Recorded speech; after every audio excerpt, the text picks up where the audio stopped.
এখানে প্রায় এক বালতি সমপরিমাণ যৌন কর্ম যারা হয়, যারা আমরা গ্রাম্য ভাষায় যেটাকে বলি শিক্ষিত ভাষায়, আজকে আমরা লজ্জিত। জামালগঞ্জ সরকারি ডিগ্রি কলেজের যে যৌন হয়রানির বিষয়টা ভাইরাল হয়েছে, তারই পরিপ্রেক্ষিতে আজকে আমরা সচেতন ছাত্র জনতা এখানে একত্রিত হয়েছি। আমাদের আজকের এই বিক্ষোভ মিছিল পরবর্তী পথসভা থেকে একটাই দাবি, এই ঘটনার সাথে যে প্রিন্সিপাল এবং তার সাথে সংশ্লিষ্ট যারা জড়িত রয়েছে তাদেরকে অনতি বিলম্বে বহিষ্কার করতেই হবে এবং এদের দৃষ্টান্তমূলক বিচার না হওয়া পর্যন্ত এই সচেতন ছাত্র জনতার আন্দোলন আর থেমে থাকবে না।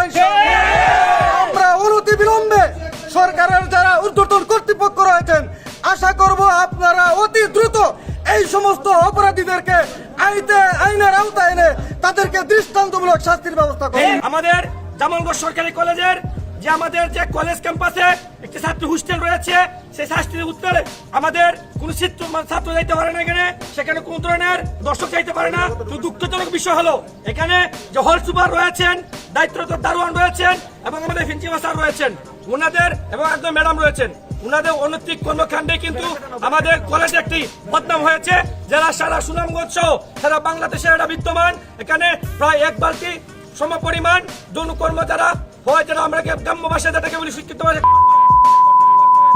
আজকে আমরা লজ্জিত। আজ কষ্টের সহিত বলতে হচ্ছে, এটা যারা করেছে আমরা ছাত্র সমাজের পক্ষ থেকে একটা দফা জানাচ্ছি, যারা এখানে এই অপকর্মের সাথে জড়িত তাদের গ্রেফতার করতে হবে এবং এই কলেজ থেকে বহিষ্কার করতে হবে। প্রথমবার মেয়েদেরকে হেনস্থা করা হয়নি। মেয়েরা হয়তো বা লোকলজ্জার ভয়ে সামাজিক বাধা বিপত্তি থাকার কারণে তারা সামনে এসে বলে না। সেনাবাহিনী যখন নির্বাচনকালীন সময় আমাদের মেয়েদের হোস্টেল অবস্থান নেয়, তখন তারা দেখতে পায় যে অনেকগুলো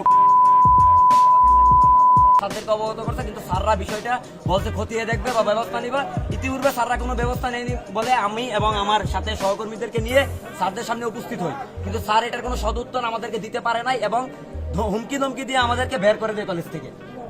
এখন আমরা ন্যায়সঙ্গতভাবে ছাত্র সমাজ ঐক্যজোট হয়ে আমরা এটার জন্য চূড়ান্ত একটি দাবিতে যে পৌঁছেছি ইতিমধ্যে, যে প্রিন্সিপালের পদত্যাগ,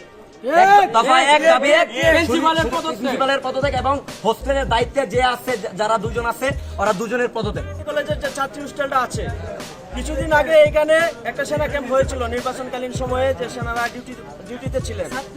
দুঃখজনক বিষয়, ওনারা লক্ষ্য করেছেন যে এই ক্যাম্পাসটা পরিষ্কার করার সময়, ওনাদের যে ক্যাম্পটা পরিষ্কার করার সময় ওনারা এক বালতি পরিমাণ।